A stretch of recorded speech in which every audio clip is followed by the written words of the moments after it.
let's talk about game journalism. Do we have to? I mean, you're the one that picked it, weren't you? Or did Yeah, I?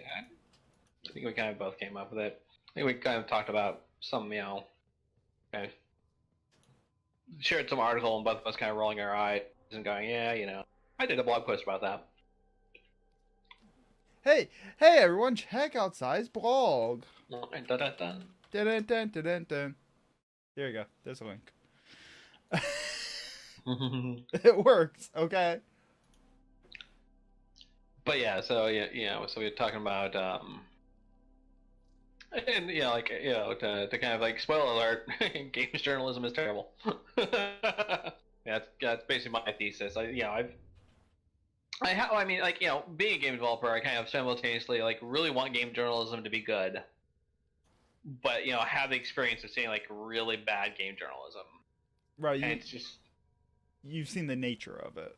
yeah. I mean, and I've seen it like from both, from as a fan, as a developer, and as someone who basically was helping with the site, trying to do things.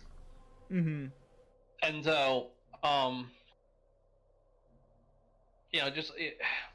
as a fan, like I really feel like game journalism really doesn't talk about the things I want them to talk about. As a developer, like game journalism, like really doesn't care about me. They only really care about essentially the people. Frankly, the people can pay to have advertising on their site, and so it gets kind of frustrating because as a developer, you really would like to have coverage of the thing you're working on, but it often happens that that's not the journalists don't care. And then as somebody who worked on the backside, like I understand how difficult it is. I understand how difficult things are. How hard it is to do things like how hard it is to do things right. Mm-hmm. But that doesn't really excuse people from essentially kind of dropping the ball a lot. It's one of those. It's basically kind of like a bit of a tragedy of the commons thing. Like the more people, it takes basically everyone kind of like wanting to change for like there to be meaningful change, but right. That's hard because there's ways to kind of like short circuit the process. It's a lot more profitable in the short term, and so people are going to be doing that. It's kind of like when I look at game journalism, it actually makes me think about BuzzFeed and how BuzzFeed works. Because I don't know where it came across on my radar, but I was reading about like how BuzzFeed got started as a website. Mm-hmm. And it was its original like mission goal was to aggregate viral content. Mm-hmm. And that's why as a news organization now, or that's what they try to pass themselves off as. Right. It doesn't work because all they care about is virality, not necessarily accurate accounts. Right. Yeah, and it's very interesting. Kind of like as I was listening to, I forget where. I think it was on the radio or something like that. Them talking about kind of the business of journalism, kind of in general. Mm-hmm. And how for a long time, BuzzFeed and Vice and whatnot were kind of like the darlings because they were doing the hard hitting things and doing what people wanted to hear. Giving the news that people want, not just the news that like somebody in some editing room decided. But the problem is that that wasn't sustainable in the long term. Right. And so you had basically a BuzzFeed and Vice and a lot of these other kind of like hip new places displacing a lot of kind of traditional journalism, but not really kind of but not really like satisfying the needs of what people needed. Mm-hmm. and also kind of like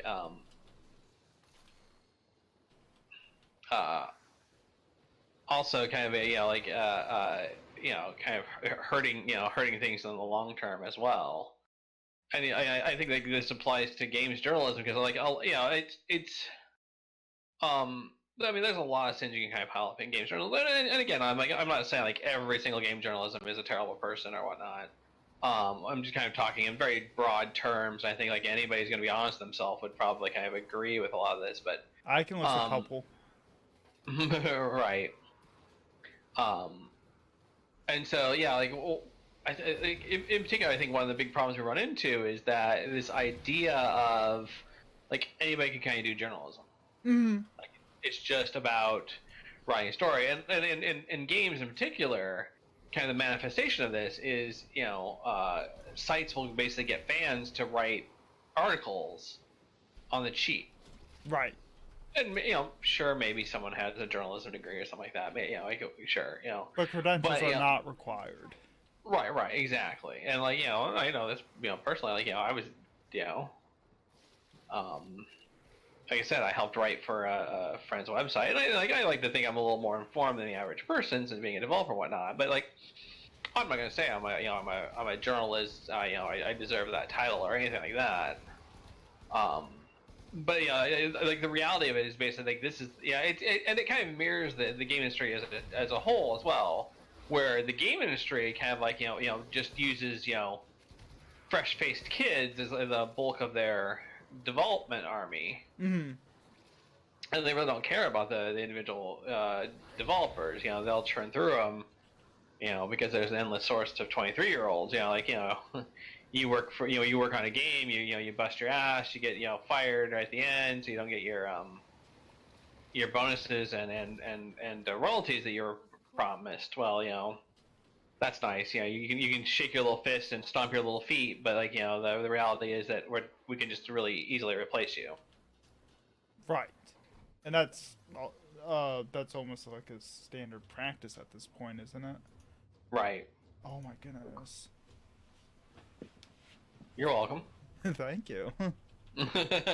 I needed that so bad. I think that's what I'm missing. I don't think I have any, but... Synthula. Oh, really?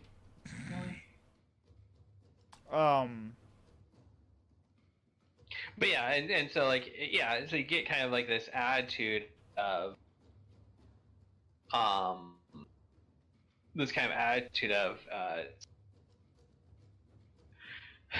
like just churning through people, and like being cheap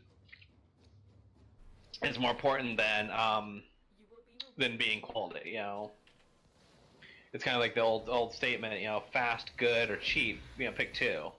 Right, and game journalism kind of picks fast and cheap. That means it's usually not very good. Right, and what I find kind of interesting, I just noticed one of your notes here. It's all about the money, which I mean, yeah, is what I find interesting is if you look into the history of journalism in general, it's always been about the money.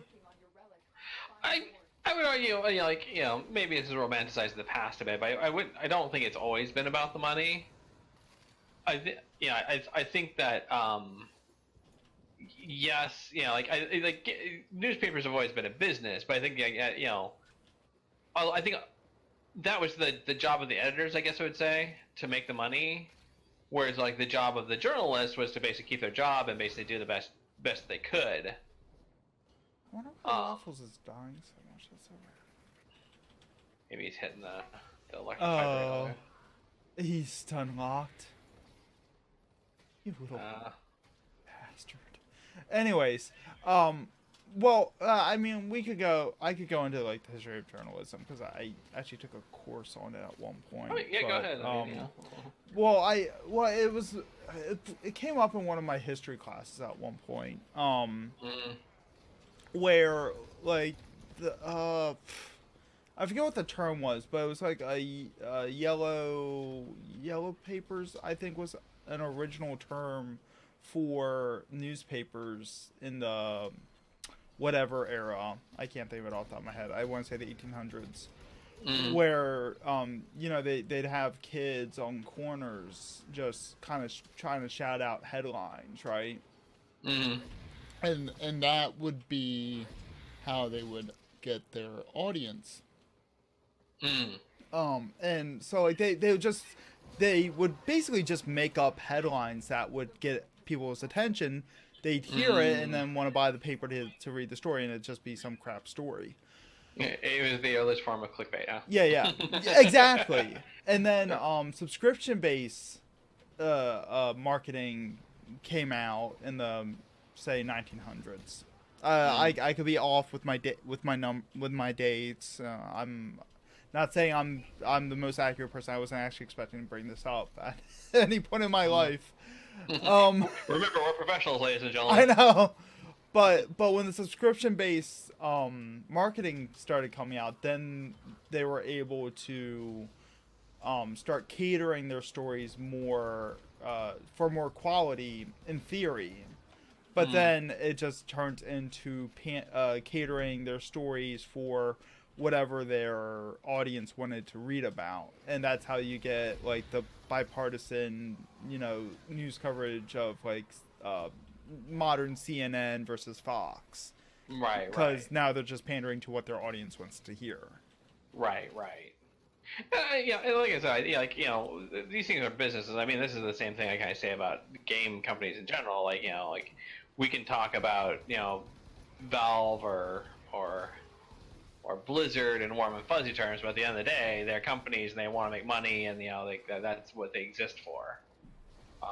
Maybe for a while they make their money by being kinder and friendlier and gentler, but if the chance to make more money comes at the price of not being very kind or friendly or gentle and squeezing the customers for all they're worth, well, they're going to do that.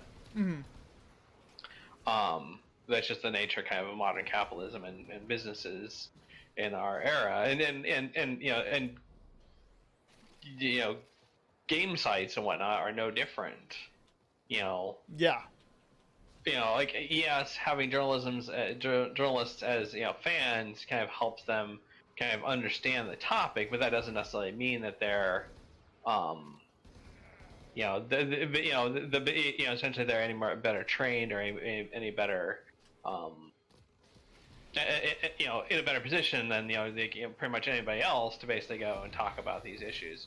Whereas generally when you read something, I think I just crashed. Uh-oh. Nice. I'm reconnecting as fast as I can.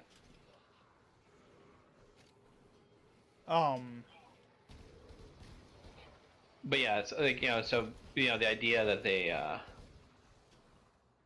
that the games journalism are kind of any more qualified to speak on this than any other random gamer, isn't really true. Whereas when you see a news story in a newspaper or on TV, generally you kind of hope that somebody put in their time and effort. There's one particular journalist for one of the websites that I get ideas for this podcast from, and I started reading his articles. Oh. What?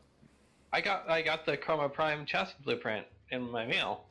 Oh. Well, that's kind of nice.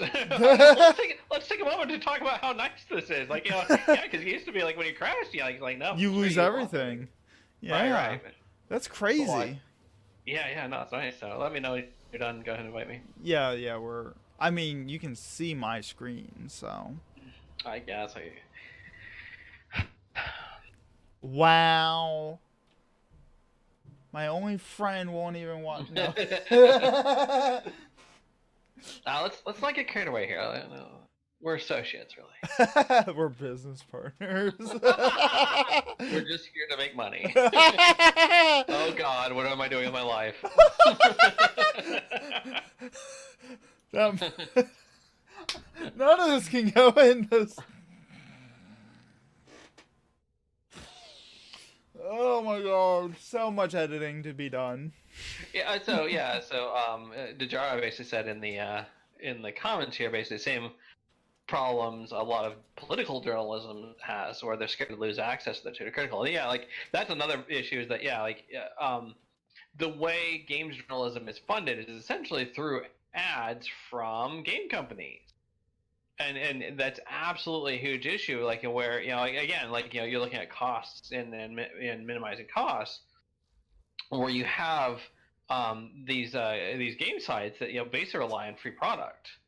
Yeah, and so basically, if they say if they kind of say Diablo 3 is a piece of garbage, and Blizzard's lost their touch, and everything sucks, well, that means the next time Blizzard releases a game, guess who doesn't get any exclusives, doesn't get free product, potentially doesn't get advertising on the site, and that access is kind of important to developers.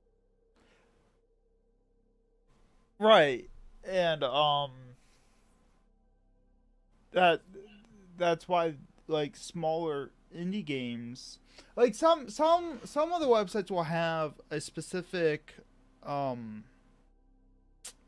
author, let's call them, that focuses specifically on small projects and indie developers, but they'll only cover one out of 1,000 indie projects happening at that time. Right, and yeah, I mean, and like how the projects get selected isn't necessarily that they looked at all 1,000 indie projects out there and said this is the one that's worthy. Yeah, usually there's some kind of other reason for it. Either like they know the person, or or it's being published by someone that they follow, or that's paying them, and said, hey, check out this project that we're helping out. You should totally wink wink. Right. Exactly. And so yeah, and when you're on the big end, the publishers, kind of the large publishers, hold a lot of the power. You're not going to have a developer or a game site that basically is going to be kind of go against Blizzard or Activision or EA or whatnot. They might get away with it occasionally, but if there's not a whole lot of ad dollars behind it, but when there's a big name release, you can pretty much guarantee that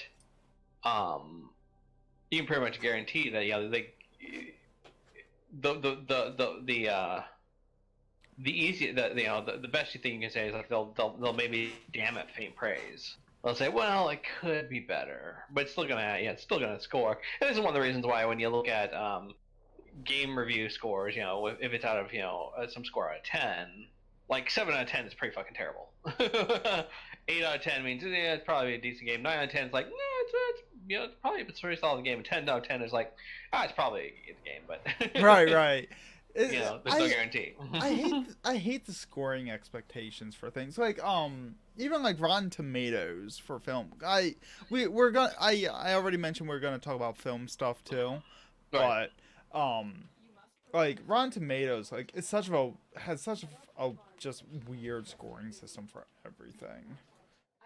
I hate like the 10 out of 10 systems. It doesn't make sense. That actually reminds me when I think when it was Breath of the Wild was a huge kerfunkle on Metacritic, because it was for a little while it had like a 9.8 out of 10 or something like that, and I think it was Jim Sterling left a 9.4 review. Because he didn't like the item durability system in the game. Right. And he got death threats because he lowered the overall Metacritic score for the game to a 9.7 instead of a 9.8. Right. It's just like, y'all need Jesus. No. It's just like people just got so upset with him because he gave an honest opinion about something. Right, and it's especially tough because like a lot of this stuff is based like opinion. I mean, the example I always like to say is like I love inventory management. Mm-hmm. There's just something about it that kind of like makes the the organizing part of my brain that I rarely use all happy about sorting inventory and whatnot. And my inventory is like in like most MMOs I play, my inventory is like very well organized. Right. But like I know like a lot of people fucking hate that, and so like so if I'm reviewing a game that has a lot of inventory management, like I'm gonna like it, but like a lot of people are gonna not like it, and so like you're gonna start getting and then then you get like boosterism or like almost like sports teams like like I'm a Nintendo fanboy, therefore like I love Zelda, and if you don't score Zelda as like the perfect game, then you suck. Right. And it no longer becomes and so then and for the longest time it was kind of like, well, I better give Zelda a good game because Nintendo is expecting good reviews out of it. But now then it's like, well, I better give it a good game because I don't want the Nintendo fanboys or the Undertale fanboys or whatever to come and leave death threats because. I'm terrified to try to stream Undertale. Like, I'm afraid to even try to stream that game. Even though I love it. I love Undertale. I'm afraid to put it on my channel. Because I'm afraid of the people that it's going to bring in. Coming in yelling at me because I'm not playing, the pacifist route, or I'm not doing the genocide route. Like, it's such of a divisive game for people's expectations. Right.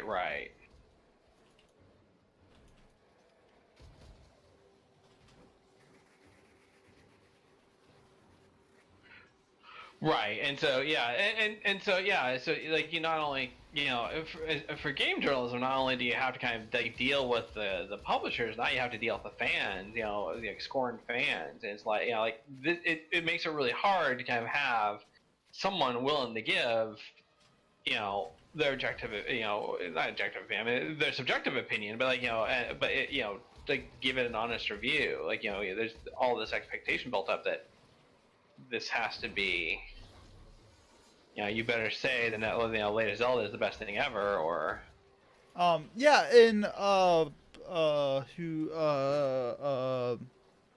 Okar brought up Diablo Immortal, which that got some very damning coverage.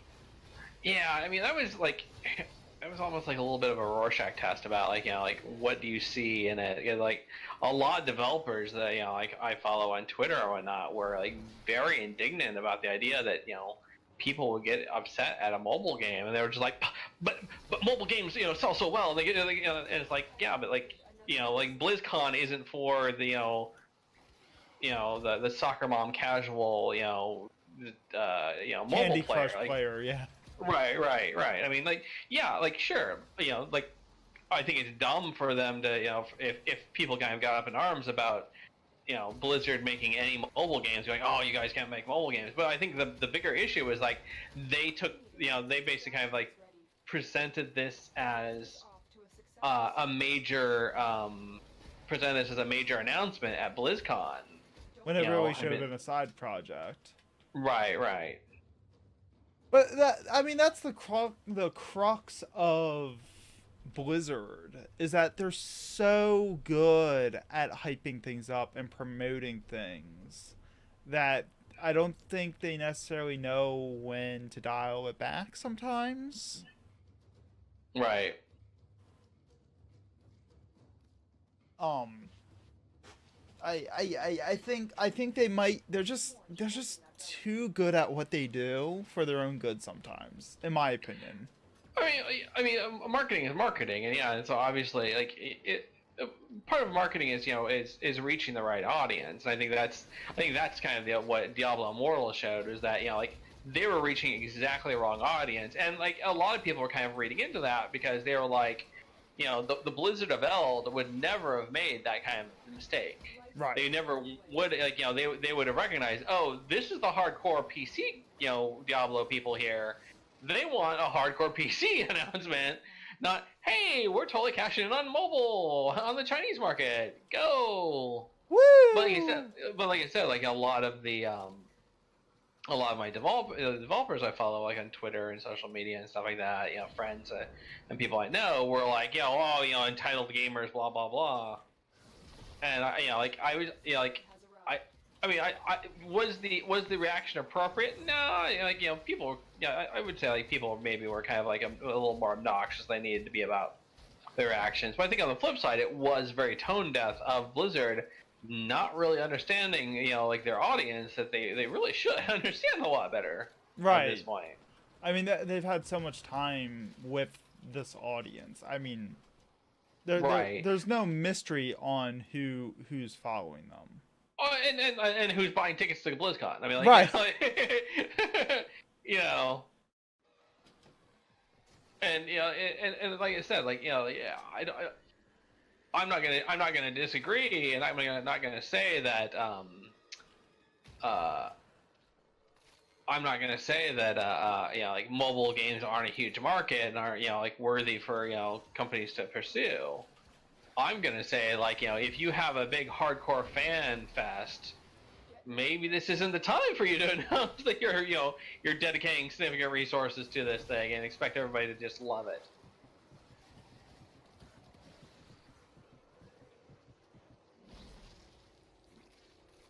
Right.